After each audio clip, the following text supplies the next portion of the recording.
Hello students, last session मध्ये आपण बघा शीट नंबर 1 मधला पहिला प्रॉब्लेम ड्रॉ केलेला. Redraw the given figure by using dimension technique. Dimension technique use करून दिलेली फिगर रिड्रॉ करायची, हा आपला एक नंबरचा प्रॉब्लेम झाला शीट नंबर पहिला. आता शीट नंबर 1 मधला दुसरा प्रॉब्लेम आपण ड्रॉ करतोय. आता तो प्रॉब्लेम नंबर 2 काय आहे? Redraw the given figure. दिलेली फिगर हा तुमचा प्रॉब्लेम आहे. ही फिगर तुम्हाला विथ डायमेन्शन, ऍक्च्युअल डायमेन्शन घेऊन तुम्हाला ही रिड्रॉ करायची. बघा आता रिड्रॉ करत असताना हा ओ पॉइंट आहे, इथून आपण स्टार्ट करतोय. इथून इकडे किती आहे? 110 mm. 120 mm ची आपण एक लाईन काढली. इथून वरती किती आहे? 30 डिग्री याला परपेंडिक्युलर 30 डिग्रीची लाईन काढली. इथून वरती किती आहे? 15. म्हणजे इथून काय केलं? डायरेक्ट 15 mm घेतलं. आता हे 120 मधून हा सेमी सर्कल कितीचा आहे? हा सेमी सर्कल 40. म्हणजे 120 मायनस 40 हे जे डिस्टन्स राहतं ते किती आलं? 120 मायनस 40 80. हे 80 mm इथं आलं, जिथपर्यंत आपण आलो. आता वरती from this point two this point आहे टोटल 30 मायनस 50 किती आले? 50. तर बरोबर 15 मार्क करून घ्या. आता आपण या पॉइंटला आलो. आता आपल्याला काय करायचंय? सेंटर एक सेमी सर्कल आहे 40चं, दिसतंय तुम्हाला? हे 40 mm चं सेमी सर्कल आहे आणि 24 mm चं काय एक सर्कल आहे. सेमी सर्कल 40 mm आणि फुल सर्कल 24 mm. आता सेंटर फाइंड करायचं आपल्याला. त्या सेंटर कुठे असणार आहे बघा? तो सेंटर या पॉइंट मधून हा पॉइंट 5 झाला तर तिथून तो तुम्हाला सेंटर मिळून जाईल. बघा आता centre line by using centre line. Okay. आणि हा 40चा हाफ 20 हे किती आहे? 40. जे डिस्टन्स किती झालं? 40. हा कितीवर आला? 20. म्हणजे half of 40. We have to mark here 20 mm. 20 mm चे एक सेंटर लाईन काढून घ्यायची 20 mm डिस्टन्स वरती. बरोबर तुम्हाला हा पॉइंट काय मिळेल? सेंटर ऑफ सर्कल मिळून जाईल.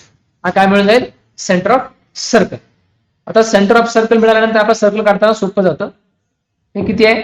524. म्हणजे डायमीटर कितीचा? 24चा. रेडियस किती झाला? 12चा.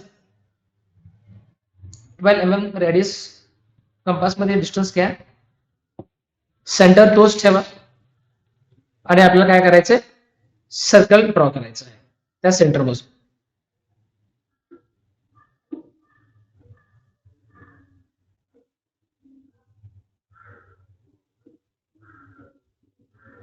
बघा हे सर्कल कंप्लीट झालं. त्याचा डायमीटर 24 दिलाय त्यांनी. आपण डायमीटर 24 असल्यामुळे रेडियस किती घेतलं याच्यामध्ये? 12. ओके. आता सेमी सर्कल किती mm चा आहे? तुम्ही जर नीट बघितलं सेमी सर्कल आहे 40 mm 5. डायमीटर 40 म्हणजे तुम्हाला रेडियस किती घ्यावी लागेल? 20. कंपास मध्ये 20 mm डिस्टन्स घ्यायचं. 20 mm सेंटर तोच ठेवायचा.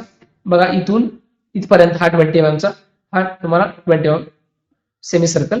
आणि इथून तुम्हाला डायरेक्टली हा काय मिळेल? सेमी सर्कल मिळून जाईल. दिलेली figure dimension techniques plus actual dimension घेऊन काढायचे आहे. बघा आपण काय केलं? दिलेली फिगर आहे अशी ड्रॉ केली. फक्त हे जे 120 mm हे ऍक्च्युअल डायमेन्शन घेऊन यूज केलेले आहे आणि दिलेले डायमेन्शन आपल्याला ऍज इट इज तिथे पुटअप करायचे आहे. बघा हे किती आहे? बेसची लाईन 120 mm. 120 mm. लास्ट सेशनला आपण जसं सांगितलं त्या पद्धतीने डायमेन्शन टेक्निक यूज करून पुन्हा हे डायमेन्शन द्यायचे. या डायमेन्शन मात्र ऍक्च्युअल असतील. बघा हे किती आहे? 12 मीन्स किती? 120 mm. ऍक्च्युअली 120 mm यायला हवं ते. आणि हे 120. ओके. हे डिस्टन्स किती आहे? 15. पुन्हा एक्सटेन्शन लाईन यूज करायच्या. ओके. पुन्हा त्याच्यामध्ये डायमेन्शन लाईन एक यूज करायची. त्याच्यामध्ये 2 एरो हेड बोथ साइडला. हे डिस्टन्स किती आहे? 15 पुटअप करायचं. ओके. अजून आपल्याला काय डिस्टन्स द्यावं लागेल? हे किती माहित नाही आपल्याला. हे किती आहे?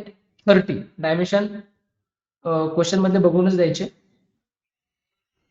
हे एक्सटेन्शन लाईन पुन्हा पॅरलल. हे डायमेन्शन लाईन एरो हेड आणि हे किती आहे? सेंटरला 30. ओके. आता सर्कल कितीचा आहे? 24 mm डायमीटर. म्हणजे 5 किती? 24. याला म्हणायचं लीडर लाईन. ही जी आता काढली मी, काय म्हणायचं? लीडर लाईन, हॉरिझॉन्टल लाईन काढायची, याच्यावरती पुटअप करायचं, फाय म्हणजे डायमीटर, फाय 20. ओके. आता राहिला सेमी सर्कल. सेमी सर्कलला पण तुम्ही लीडर लाईन ना, this is a leader line, arrow head, एक हॉरिझॉन्टल लाईन काढायची, त्याच्यावरती तुम्हाला डायमीटर द्यायचं असेल डायमीटर, किंवा तुम्हाला रेडियस द्यायचं, रेडियस डायमीटर द्यायचं असेल तर 540, रेडियस द्यायचं असेल तर आर म्हणजे रेडियस 20. आपण इथं 540 देऊया. तुम्ही ह्या डायमेन्शन 5 मध्ये पण देऊ शकता आणि रेडियस मध्ये पण देऊ शकता. 5 म्हटलं तर डायमीटर द्यावा लागेल, रेडियस म्हटलं तर त्याचा हाफ द्यावा लागेल. ओके. हा प्रॉब्लेम जो तुम्हाला प्रॉब्लेम दिलता तो आपण आहे असा ऍज इट इज रिड्रॉ केलाय, फक्त by using dimension technique plus जे ऍक्च्युअल डायमेन्शन आहे ते यूज करून आपण या ठिकाणी ड्रॉ केलेला आहे. हे शीट नंबर 1 मधला दुसरा प्रॉब्लेम कंप्लीट झाला. ओके. आता शीट नंबर 1 चा थर्ड प्रॉब्लेम काय आहे बघा. The major axis of an ellipse is 100 mm. एक इलिप्स दिलाय आपल्याला. इलिप्स म्हणजे एक अंडाकृती शेप असतो, त्याला मेजर ऍक्सिस त्याचा 100 mm दिलेला आहे long, and the minor axis is 70 mm. त्याचा मायनर ऍक्सिस 70 mm दिलाय, मेजर ऍक्सिस 100 mm दिलाय. आणि find the focal length, फोकायची length तुम्हाला फाइंड करायची, आणि draw the ellipse by using arc of circle method.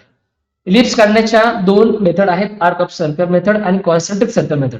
त्याच्यामध्ये फर्स्ट मेथड आहे आर्क ऑफ सर्कल मेथड. त्या पद्धतीनं तुम्हाला इलिप्स काढायचं आहे. त्यासाठी जी काही रिक्वायरमेंट आहे त्यांची, जी काही डायमेन्शन दिलेले आहेत त्यांनी मेजर ऍक्सिस आणि मायनर ऍक्सिस 70 आणि 100 आणि 70 हे रिस्पेक्टिव्हली दिलेले आहे त्यांनी, आणि फोकायची लेंथ काढायची. आता बघा, गिव्हन डाटामध्ये तुम्ही काय लिहिणार आहे, जो तुमचा मेजर ऍक्सिस आहे तो काय आहे, ए बी. मेजर ऍक्सिस किती आहे तुमचा, ए बी किती आहे, 100 mm लॉंग, आणि मायनर ऍक्सिसला आपण सीडी म्हणू. मायनर ऍक्सिस किती आहे, सीडी किती आहे, 70 mm. बरोबर आहे. आता बघा, मेजर ऍक्सिस आणि minor axis. Major axis is always horizontal. बघा आपण एक लाईन काढतोय हॉरिझॉन्टल, आणि हॉरिझॉन्टल लाईन मध्ये आपल्याला किती mm दिलाय, ए बी 100 mm ची एक लाईन काढून घ्यायची ऍज अ मेजर ऍक्सिस. बघा, okay, 100 mm, that is a major axis AB. Minor axis exactly bisect असतो AB ला, तो एक्झॅक्टली किती वरती येईल, 50 वरती. 100 mm मेजर ऍक्सिस आहे, मायनर ऍक्सिस 50 मार्क करून घ्या. AB ला परपेंडिक्युलर एक लाईन येणार आहे, AB ला परपेंडिक्युलर लाईन CD, आणि त्याचं डिस्टन्स असणार आहे 70 mm, because CD is our minor axis. 70 mm. AB is 100, CD is a 70 mm. Okay. आता त्यांनी सांगितलं आपल्याला AB 100 दिलं, काढला आपण. CD म्हणजे मायनर ऍक्सिस 70 आपण ड्रॉ केला, आणि त्यांनी पुढे सांगितलं बघा, फाइंड द फोकाल लेंथ. फोकाल लेंथ कशी ड्रॉ करायची बघा. Just intersection of AB and CD is denoted by O.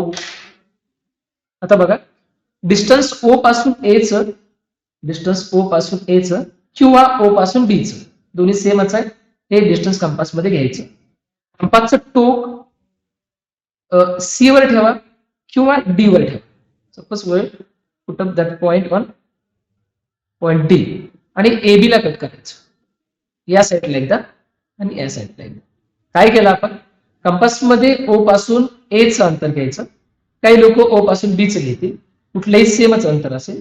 हे अंतर घेतल्यानंतर काय करायचं, कंपासचं टोक C वर किंवा D वर ठेवायचं. C वर किंवा D वर ठेवलं, आणि मग तुम्हाला काय करावं लागेल, हे आर्क तुम्हाला ड्रॉ करावे लागेल. तुम्हाला हे आर्क ड्रॉ केल्यानंतर काय मिळेल, तुम्हाला तिथं 2 पॉईंट मिळतील AB वरती. जो पहिला पॉईंट आहे त्याला म्हणायचं फोकाय 1 म्हणजे F1, दुसरा पॉईंट आहे तुम्हाला फोकाय 2 म्हणजे F2.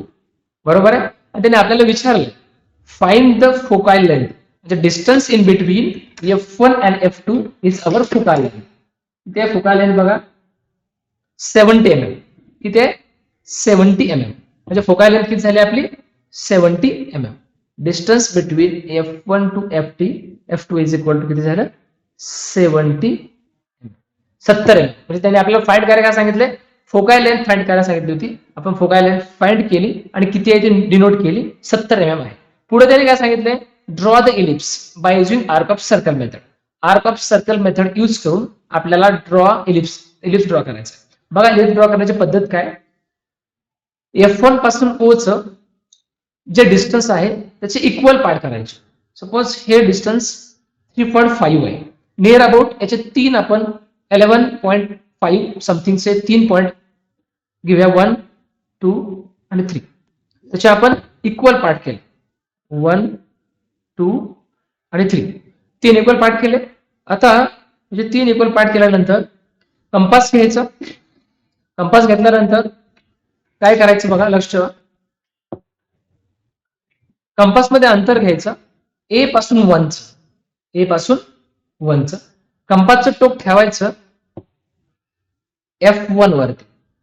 कंपास टोक ठेवायचं F1 वरती. एक तुम्हाला इथं आर्क मिळेल, बरोबर आहे, हे आर्क. सेम या साईडला एक आर्क मिळेल, बरोबर आहे. अंतर तेच ठेवायचं, फक्त सेंटर F1 च्या ऐवजी नंतर कटला घ्यायचा F2 घ्यायचा. पुन्हा या साईडला तुमची एक आर्क असेल, या साईडला एक आर्क असेल, यासला काय असेल, आर्क असेल. ओके. आता काय करायचं, नंतर ए पासून 1 चं अंतर घेतलं आणि F1 आणि F2 सेंटर ठेवून आपण 4 आर्क ड्रॉ केले. नंतर काय करायचं, ए पासून 1 चं घेतलं होतं, सेम बी पासून काय करायचं, 1 चं घ्यायचं, बी पासून 1 चं घ्यायचं. कंपास स्ट्रोक पुन्हा काय करायचं, F1 वर ठेवायचं आणि प्रिव्हियस जे आर्क होत्या त्याला इथं आणि इथं आर्क, प्रिव्हियस आर्कला दुसरी आर्क छेदली पाहिजे. नंतर F1 उचलायचा, F2 वर ठेवायचा, प्रिव्हियस आर्कला इथं कट करायचं. ओके. आता ए पासून 1 चं डिस्टन्स घेतलं, सेंटर F1 आणि F2 ठेवून आपण 4 आर्क काढल्या. सेम डिस्टन्स बी पासून 1 चं घ्यायचं आणि सेम F1 आणि F2 point as a centre use करून प्रिव्हियस आर्कला छेदायचं, आर्क मारायचं. आता ही झाली पहिली प्रोसेस. नंतर काय करायचं, आता आपण प्रिव्हियसला काय केलं, आपण ए पासून 1 चं घेतो. आता काय करायचं, ए पासून 2 चं घ्यायचं. पुन्हा काय करायचं, F1 सेंटर, इथे एक आर्क, पुन्हा इथे एक आर्क. सेम F2 या ठिकाणी एक आर्क, या ठिकाणी एक. ओके. आता ए पासून 2 चं अंतर घेतलं, सेंटर F1 F2 करून आपण 4 आर्क काढल्या. सेम अंतर चेंज करायचं, we have to change the distance from B to 2. A to 2 झाला होता, B to 2. सेंटर पुन्हा again F1 previous arc again B2 previous arc cut व्हायला पाहिजे, प्रिव्हियस आर्क कट व्हायला पाहिजे. Okay. Okay. Then we have to take the again distance from A to 3, last A to 3. Distance A to 3 घ्यायचं, कंपासचं centre F1 वर ठेवायचं, इथे एक arc येईल, इथे एक आर्क. पुन्हा F2 तेच डिस्टन्स, सेम, फक्त सेंटर चेंज करायचं, हे डिस्टन्स, हे डिस्टन्स. ओके. आता हे जे डिस्टन्स आपण आता 4 आर्क मारले, ते कोणापासून मारले, ए पासून 3 च्या. ए पासून 3 च्या आर्क आपण घेतलेले आहेत आणि 4 आर्क मारले. आता काय करायचं, A to 3 झालंय, आता B to 3 घ्यायचं, B to 3 घ्यायचं आणि सेंटर पुन्हा F1. प्रिव्हियस आर्क कुठे होत्या, प्रिव्हियस आर्क कुठे आहे, इथं. पुन्हा सेंटर F2, प्रिव्हियस आर्क इथं, प्रिव्हियस आर्क. म्हणजे काय करायचं, जनरली ए पासून 1, ए पासून 2, ए पासून 3 चं अंतर घ्यायचं, सेंटर F1 F2 ठेवायचं, आर्क मारायचं. नंतर बी पासून 1, बी पासून 2, बी पासून 3 डिस्टन्स घ्यायचं, सेंटर तेच आणि प्रिव्हियस आर्कला छेदेल, क्रॉस करेल, अशा त्या प्रिव्हियस आर्कला आपण दुसऱ्या आर्क मारायचे. हे तुम्हाला पॉइंट मिळतील. आता काय करायचं बघा, हे पॉइंट झाले. आता बघा, ए पासून 1 चं अंतर मिळाल्यानंतर आपल्याला एक पॉइंट मिळाला ना, इथे एक पॉइंट मिळाला. ओके. हा झाला तुमचा P1.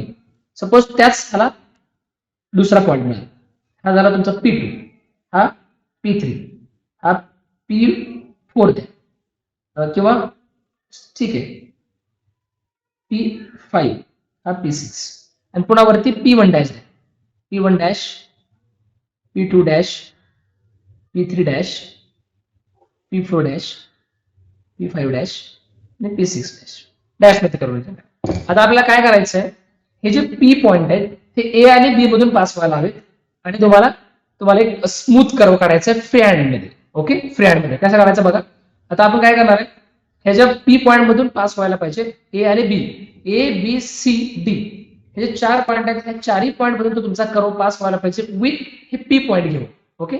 आता काय करायचं, फ्री हँड इथून स्टार्ट केला, आपण इथून स्टार्ट केला तर आपल्याला काय करावं लागेल, a smooth curve passing from at all the P points. Here C, again P points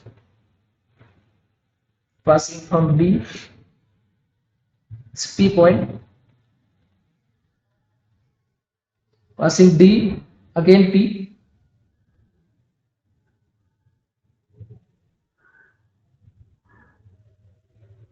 smooth curve draw केला आपण, तो तुमच्या ए बी सी आणि डी चारही पॉइंट मधून तो पास झाला आणि this is known as a simply ellipse.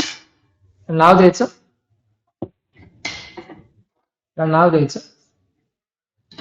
Ellipse, capital मध्ये नाव द्यायचे ellipse by using concentric arc of circle method. Concentric second आहे आपली, arc of circle method. Okay, म्हणजे याला नाव द्यायचं ellipse by using arc of circle method. ज्या मेथडनं तुम्ही इलिप्स ड्रॉ केलाय त्याला नाव द्यायचं आर्क ऑफ सर्कल मेथड, किंवा ज्या मेथड यूज केलं त्या मेथडचं नाव यायला हवं आणि इलिप्सचं नाव यायला हवं. ओके, हे झाल्यानंतर आपल्याला डायमेन्शन द्यायचे फक्त. आता बघा सेम डायमेन्शन, एबी किती आहे आपलं 100, सेम एक्सटेंशन लाईन ह्याला पॅरलल डायमेन्शन लाईन. मग असं सेम याचे काय असतील एरो हेड किती आहे ते 100, सेंटरला 100 पुटअप करा. ओके, आणि सी टू डी किती आहे आपल्याकडे, सी टू डी 70 आहे. कुठले उजव्या साईडला, राईट हँड साईड किंवा लेफ्ट हँड साईडला तुम्ही ड्रॉ करू शकता. This is a parallel extension line. या सीडीला पॅरलल डायमेन्शन लाईन असते, डायमेन्शन लाईन दोन्ही साईडला एरो हेड. आणि हे किती आहे 70 mm द्यायचं नाही, म्हणजे हे झालं 100 mm तुमचा major axis, minor axis 70 mm झाला. त्यांनी आपल्याला काय सांगितलं होतं, फोकायची लेंथ फाइंड करा. आपण फाइंड केली फोकायची लेंथ 70 पुटअप केली. हे तुमचं गिव्हन डाटा झाला. इथं तुमच्या डायमेन्शन्स दिल्या, हे आर्क ड्रॉ केला, सगळा इलिप्स झाला, इलिप्सला नाव दिलं. हे टोटल जे काम झालं त्याला म्हणायचं bye using arc of circle method न इलिप्स ड्रॉ करण्याची ही पद्धत आहे. Okay, thank you.